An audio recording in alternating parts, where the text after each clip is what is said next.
حضرات احترام،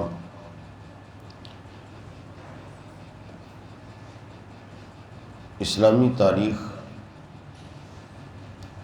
شہادتوں سے بھری پڑی ہے۔ ایسی شہادتیں جس سے وقتی طور پر انسان کا دل دہل جاتا ہے، لیکن اللہ جل شانہ کی بارگاہ میں جتنا بندہ اسلام کے لیے دنیا کی نظر میں ذلیل و رسوا ہوتا ہے، اللہ تعالیٰ اتنا ہی اس کو مقام بلندی عطا فرما دیتا ہے۔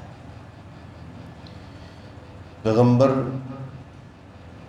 کتنے مشکلات کا شکار ہیں۔ نوح علیہ السلام کو دیکھیں، پتھر مار مار کر آپ کو اس میں دفن کر دیا جاتا، اتنے پتھر لگتے، لیکن عالم یہ تھا کہ فرشتے آتے اور ان کو پتھروں سے نکالتے اور وہ پھر تبلیغ کے لیے اس کا آغاز کر دیتے ہیں۔ کافر اور دشمن یہ سمجھتا کہ ہم نے پیغمبر کو موت کے گھاٹ اتار دیا ہے، لیکن اللہ تعالیٰ بھی ذات بچانے والا ہوتا ہے، اور یہ سلسلہ جاری رہا۔ غزوہ احد کے اندر سیدنا حمزہ رضی اللہ تعالیٰ عنہ کتنی عظیم شان شخصیت ہے، وجیہ الشخص ہیں، اللہ تعالیٰ کی ذات نے ان کو کتنا مقام عطا کیا ہے۔ چچا ہیں، فرمایا کہ جو شخص میرے بھتیجے کی طرف میلی آنکھ سے بھی دیکھے گا، میں اس کی آنکھ نکال دوں گا۔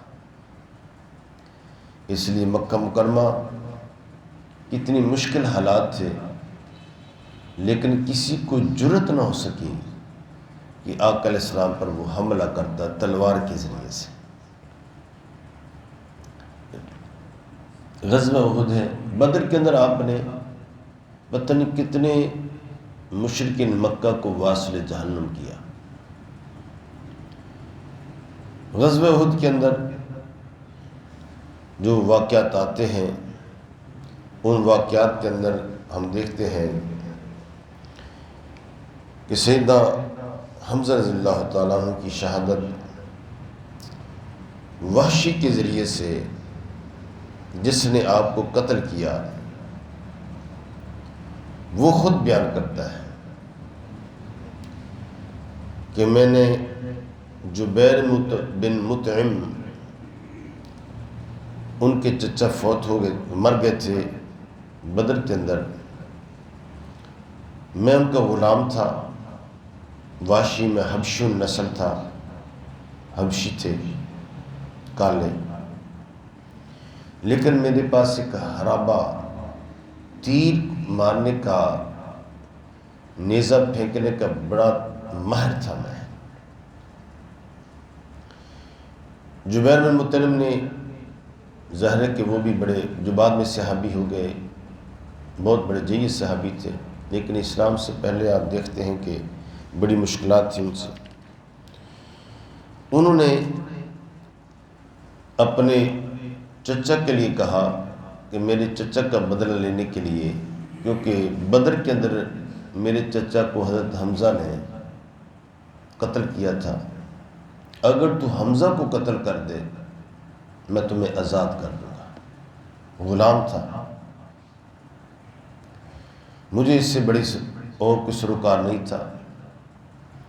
ادھر سے ہند، ابو سفیان کی بیوی، اس نے بھی کہا کہ اگر تو میرے باپ کا بدلہ لینے کے لیے، عتبہ کا، ہند بن عتبہ جو سردار قریش تھا، اس کی بیٹی کہتی ہے کہ بدر کے اندر میرے باپ کو پہلی تلوار کے ساتھ جو قتل کیا گیا، واصل جہنم کیا گیا، تو میرا باپ تھا، اس کا بدلہ لینا، میں تمہیں زیوروں سے لا دوں گی۔ اس نے اپنے زیور پہنے ہوئے تھے وہ بھی آئی اور آ کر احد کے اندر جب وہ خیمہ زن ہوئے تو جب بھی گزرتی وَيْحَكَ يَا ابو دسمہ یا ابا دسمہ یا ابا دسمہ، یہ اس کا لقب تھا یا کنیت تھی۔ وہ کہتا ہے کہ میں اور کوئی نہیں تھا کہ میں دیکھ رہا تھا کہ حمزہ کو میں نہیں جانتا تھا کہ وہ کون ہے، لیکن ایک ایسا شخص وحشی کے بقول ایک سرمئی رنگ کا جیسے مست اونٹ ہوتا ہے وہ جنگ کے اندر پھر رہا تھا۔ جدھر رخ کرتا تو لوگ آگے بھاگنا شروع کر دیتے، جدھر رخ کرتا تو آگے لوگ بھاگتے، اس کی تلوار سے بچ جاؤ۔ میں نے لوگوں سے پوچھا یہ کون شخص ہے؟ کہا کہ یہ عبد المطلب کا بیٹا حمزہ ہے۔ اچھا، میں ان کی طاق میں رہا، کبھی درخت کے پیچھے چھپ جاتا، کبھی ایک چٹان کی اوٹ میں، پہاڑ تھے نا ساز چھوٹے چھوٹے، ان پہاڑوں کی اوٹ کے اندر میں اپنے کو چھپا لیتا کہ کہاں میرا نشانہ لگتا ہے، میں اس انتظار میں تھا۔ ایک مشرک اس کے بارے میں کہا جاتا ہے کہ ہلما،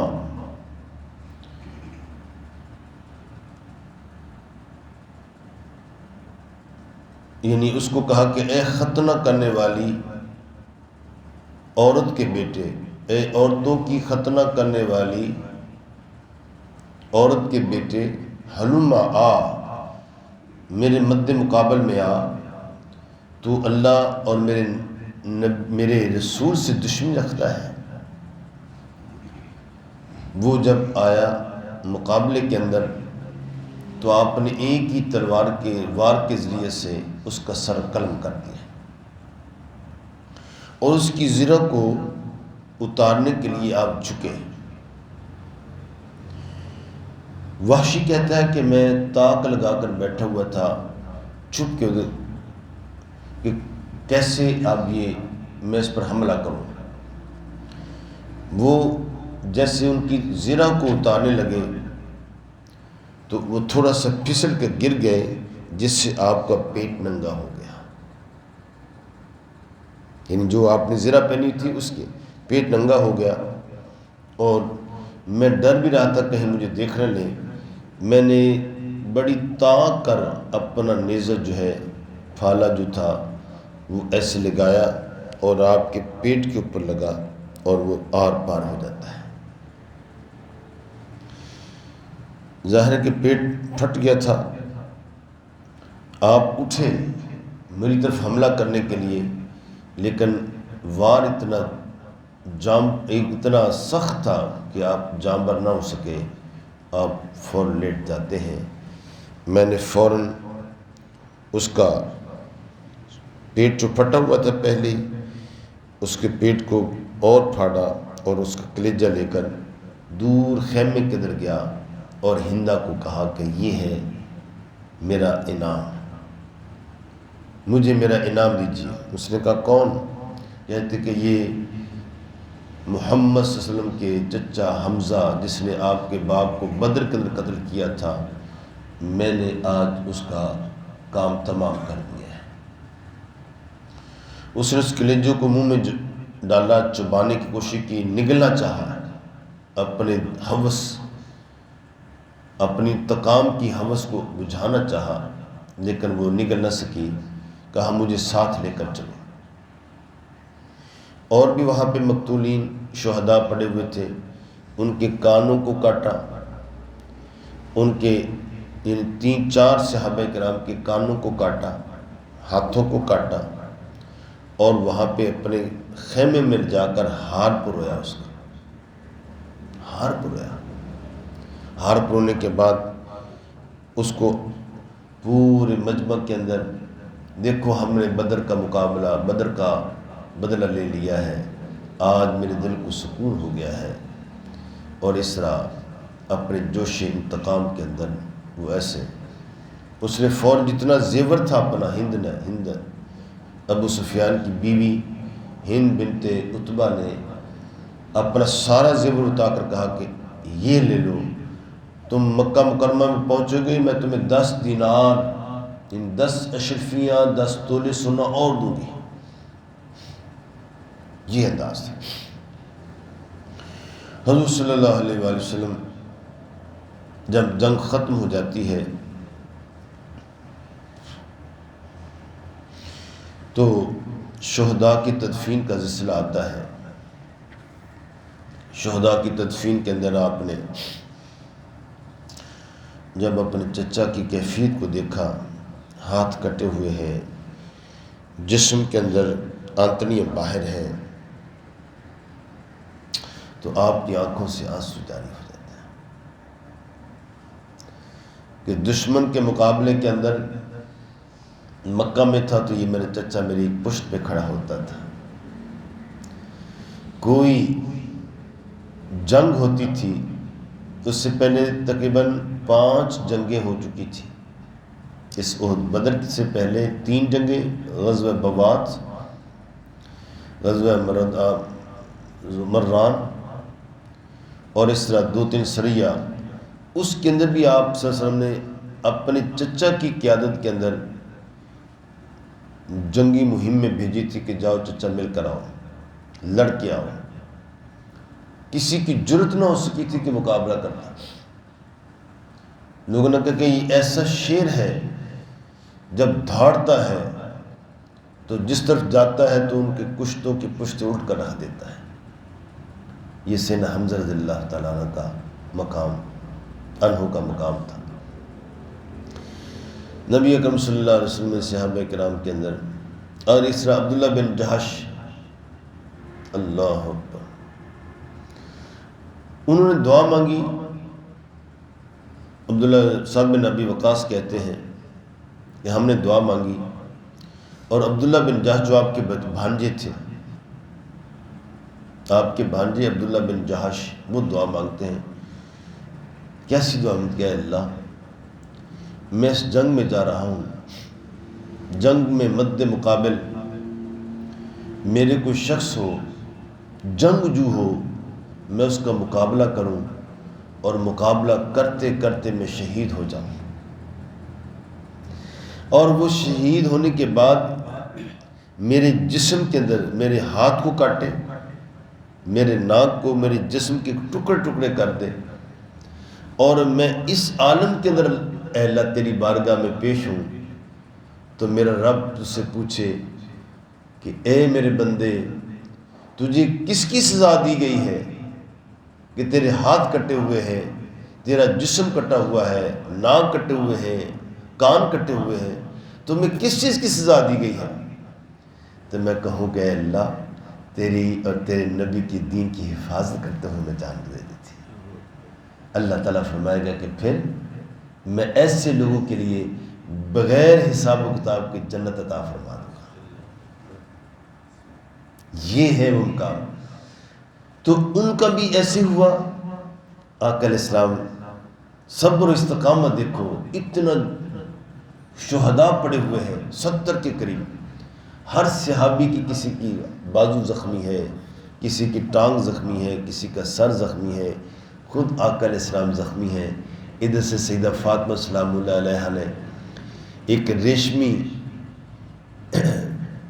کپڑے کو جلا کر اس کی راکھ کو آپ کے ذمہ یہاں پہ رکھا ہوا ہے، اور آپ کا خون جو ہے وہ بند ہوا، اور اس طرح دانت مبارک بھی شہید ہوئے ہیں۔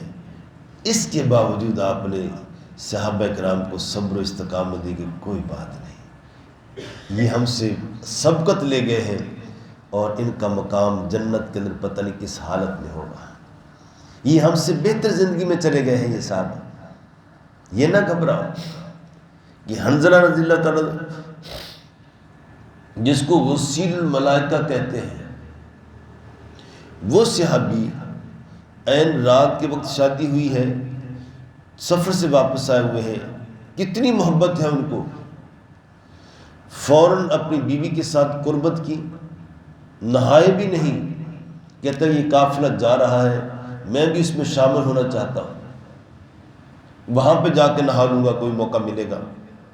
لیکن جب گئے نہائے بھی نہیں، نہانا واجب تھا آپ کے اوپر، وہاں پہ گئے اور جنگ کے اندر موقع نہ مل سکا، 2 دن کے اندر ہی جنگ میں شامل ہوئے اور لڑتے لڑتے شہید ہو جاتے ہیں۔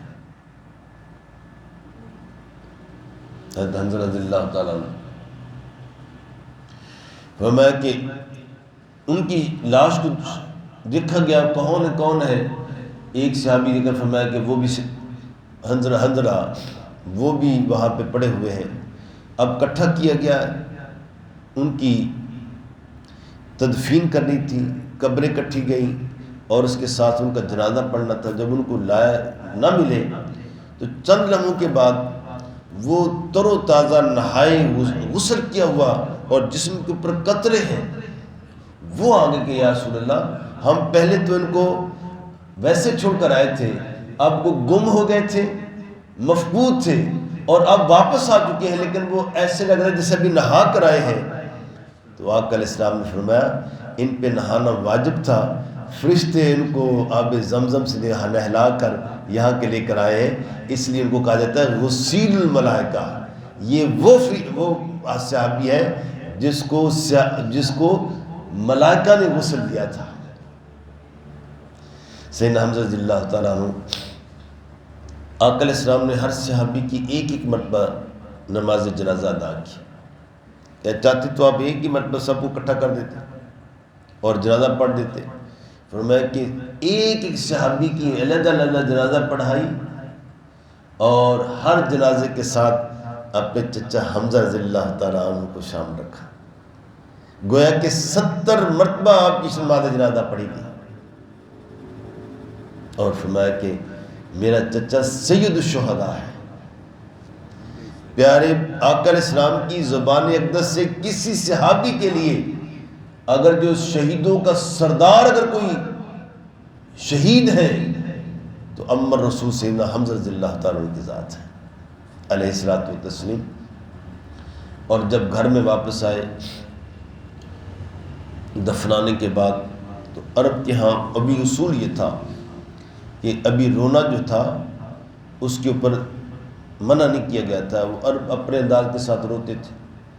جب گھر میں آئے تو آپ جہاں سے گزرتے تو ہر گھر کے اندر رونے کی آواز آتی، کیونکہ ہر گھر سے کوئی نہ کوئی ایک صحابی شہید ہو چکا تھا، 70 کے قریب چل ہر گھر میں شہید ہو چکا تھا۔ جب ادھر چلتے وہاں پہ رونے کی آواز آتی، ادھر چلتے تو ہے ظاہر ہے کہ دور جاہلیت تھی، ابھی 2 سال ہوئے تھے مدینہ منورہ میں، ابھی تک آپ ابھی رونا منع نہیں کیا گیا تھا۔ اب جب آپ اپنے گھر میں آئے تو گھر خالی تھا، ازواج مطہرات بھی نہیں تھی ابھی آئی، خالی گھر تھا۔ دیکھ کر آپ آنکھوں سے آنسو جاری ہو گئے، تو میں کہ تم سب اپنے رشتہ داروں کو، شہداء کو رو رہے ہو، اور میرے چچا کے لیے کون رونے والا ہے؟ کوئی بھی رونے والا نہیں ہے۔ تب جا کر جب آپ نے یہ بھرائی ہوئی آواز کے ساتھ کہا تم اپنے شہیدوں کو رو رہے ہو اور میرے چچا کو کون رونے والا ہے، تب انصار نے اپنی عزتوں کو، اپنی عورتوں کو بھیجا، اور انہوں نے آ کر افسوس کے ساتھ سیدنا حمزہ رضی اللہ تعالیٰ کے لیے بکا کی تھی اور روئے تھے، محبت کے آنسو بہائے تھے۔ اس کے بعد آقا علیہ السلام نے فرمایا کہ آج کے بعد کوئی آدمی اپنے مرنے والے کے لیے دور جاہلیت کا بیان نہ کرے، نہ اپنے سینوں کو کوٹے، نہ اپنے گالوں کو اور نہ اپنے بالوں کو نوچے۔ اس کے بعد آپ نے منع فرمایا۔ اللہ تعالیٰ ان کی عظمتوں کو، آج بھی جو شخص مدینہ منورہ میں جائے اور یہ چاہتا ہے کہ اس کی دعا قبول ہو جائے، صبح اٹھے سید الشہداء سینا امیر حمزہ رضی اللہ تعالیٰ عنہ کی بارگاہ میں حاضری دے، دعا مانگے، بارگاہ رسالت میں آ جائے اور یہ کہے کہ یا رسول اللہ تیرے در پہ حاضر ہوں، تجھے تیرے چچا کی شہادت کا واسطہ میرا یہ کام ہونا چاہیے، اپنے رب سے سفارش کیجیے۔ اہل اللہ فرماتے ہیں کہ ان کا کام فوراً ہو جاتا ہے۔ اللہ تعالیٰ ان کی عظمتوں کو سلامت رکھے اور ان کے نقش قدم پر چل کر ہمیں بھی دین اسلام کو زندہ کرنے کے لیے شہادت کی خیرات عطا فرما دے۔ وآخر دعوانا ان الحمد للہ۔